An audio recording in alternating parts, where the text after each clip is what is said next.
Bonjour à tous, j'espère que vous portez super bien. S'il vous plaît, partagez la vidéo au maximum. Enfin, le mercato du Barça commence. On nous annonce ce matin que Dani Olmo a accepté de venir au Barça. Et Leipzig aussi a accepté de lâcher Dani Olmo contre une somme de 50 millions d'euros en fixe et puis 7 millions d'euros en variable. Là, c'est une bonne chose. Le joueur va signer un contrat de 6 ans qui courra jusqu'en 2030. Franchement, après tous les recrues des autres clubs, je commençais à me demander quand est-ce qu'on va vraiment se bouger et bien faire les choses. Voilà, Deco a pris le vol pour l'Allemagne, il est arrivé là-bas, il s'est battu comme un gladiateur et il a fini par nous signer ce contrat-là. Enfin, on a vraiment un renfort de qualité dans notre équipe depuis que le mercato a commencé. C'est une très belle chose. Pour moi, je trouve que Dani Olmo, vu déjà sa canne, je suis africaine, vu déjà l'euro qu'il a joué, c'est un bon joueur, c'est quelqu'un de bien, il va vraiment apporter grand chose au Barça et franchement c'est une très belle signature, Nico Williams devrait prendre exemple de ça. Quand une équipe comme le Barça t'appelle, tu te dépêches, tu fais tout, tu viens. Le Barça est une grande équipe, le Barça ne supplie pas les joueurs. Voilà, Dani Olmo est là. Parce que quoi, le grand Barça l'a appelé, il a répondu présent, il est là. Il va désormais rejoindre le Barça. Je pense qu'il est, je les ai vus, j'ai vu des photos de Dani Olmo et de Deco allant vers l'aéroport avec leur bagage. Il sera à Barcelone, je pense, ce soir ou bien demain matin. Et tout va être fait en sorte qu'il puisse signer son contrat et que sa présentation puisse avoir lieu parce que la saison commence très bientôt. Par contre, ce Nico Williams, on l'attend depuis longtemps. Le gars dit qu'il va donner, il n'a pas encore pris sa décision. Il dit à Paris qu'il ne va pas aller à Paris. Il dit, je ne sais pas s'il a accepté finalement de rester à Bilbao, mais il ne nous envoie pas de mail, il ne nous dit rien. En nous, le Barça, on doit toujours rester là, scruter les médias, attendre, voir s'il a déjà dit quelque chose ou pas. Franchement, on en a marre. On en a marre. Pour moi, Nico Williams, tu peux rester où tu veux. Le Barça est un grand club et les joueurs ne devraient pas... le Barça ne devait pas supplier certains joueurs, ne devait pas attendre longtemps, il ne devrait pas nous faire languir comme il est en train de nous faire languir. Mais sérieusement, pour moi, il n'a qu'à rester à Bilbao et jouer avec son frère, qu'il joue là-bas sans plus penser au Barça. On va trouver des joueurs à la Masia. Vous avez vu la pré-saison des joueurs de la Masia, comment est-ce qu'ils sont forts.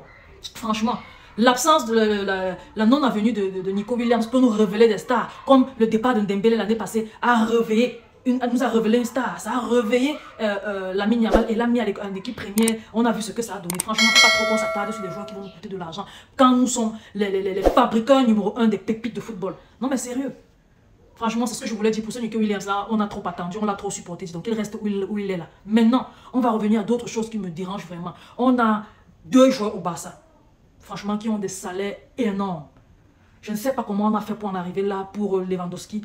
Étant donné que c'est un vieux joueur, il lui reste une année de contrat. Pour moi, franchement, et son rendement l'année passée n'a pas trop pété ça. Dans les matchs clés où on attendait vraiment, il n'a pas été présent. Pour moi, Lewandowski est un joueur qui est vraiment en déclin. Et un joueur qui est en déclin ne doit pas toucher 33 millions d'euros au Barça, étant donné la situation économique du club. Pour moi, on devrait vendre Lewandowski et libérer la masse salariale, inscrire les nouveaux joueurs, inscrire les joueurs de la Masia. Parce que ces joueurs-là sont en train de briller comme ça. Ils ne peuvent même pas venir à l'équipe première. Pourquoi? Parce que le fair-play financier ne nous permet pas de les enregistrer. Pour moi, les joueurs tels que Lewandowski, déjà, on devrait le vendre. Daniel Olmo vient. Et en plus de ça, on a Victor Roque qui joue au même poste. On doit donner la chance aux jeunes joueurs. On a des cadres qui vont tenir leur main, tels que les Ike Gundogan, les Marc André Stegen. Ils sont nombreux là, ils vont tenir leur main et leur montrer le chemin à suivre afin de devenir mûr dans le football qu'ils pratiquent. Parce que là, franchement, avoir un joueur dont le rendement n'est plus ça, dont le salaire empêche vraiment la signature des jeunes joueurs qui apporteront peut-être mieux. Franchement, pour moi, on devait vendre Lewandowski. Même chose avec Frenkie de Jong. Le Barça ne doit pas supplier certains joueurs. Frenkie de Jong doit accepter de baisser son salaire. S'il n'accepte pas de baisser son salaire, qui est élevé à 37 millions d'euros, c'est le joueur le plus payé de la Liga.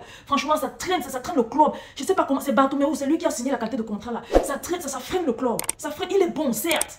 Mais 37 millions d'euros, il touche plus que Kylian Mbappé, il touche plus que Vinicius, Rodrigo et tous ces grands joueurs là. Soit il accepte de signer son contrat, soit on trouve un moyen de le libérer. En plus de ça, il ne veut même pas prolonger. Bon, il est en train de faire un système où il va partir dans quelques années libre de tout contrat. Essayer soit de renégocier son contrat et son salaire à la hausse au Barça ou alors de partir. La qualité que Kylian Mbappé a fait à Paris, là, ça ne doit pas nous arriver. Nous devons être vigilants. On doit trouver un moyen de vendre Frenkie de Jong s'il ne veut pas accepter de renouveler son contrat avec une baisse considérable de salaire. Parce que son rendement ne vaut pas 37 millions d'euros par an, franchement parlant. C'est tout pour la vidéo d'aujourd'hui. On va se dire à la prochaine pour une nouvelle vidéo. Vivement que le football recommence. On va aussi souhaiter bonne chance à l'équipe d'Espagne qui s'est qualifiée pour la finale des Jeux Olympiques. On espère qu'ils vont battre la France parce qu'on a beaucoup de joueurs du Barça. Dans cette équipe-là des Jeux Olympiques, par contre, dans celle de la France, on n'en a presque pas. Je pense même pas qu'on en a. Donc, moi, personnellement, je vais supporter l'Espagne et je leur souhaite bonne chance. On va se dire bisous, bisous. À la prochaine. Bye bye. N'oubliez pas de partager au maximum. Laissez vos différents avis en commentaire. Je vais vous lire et vous répondre.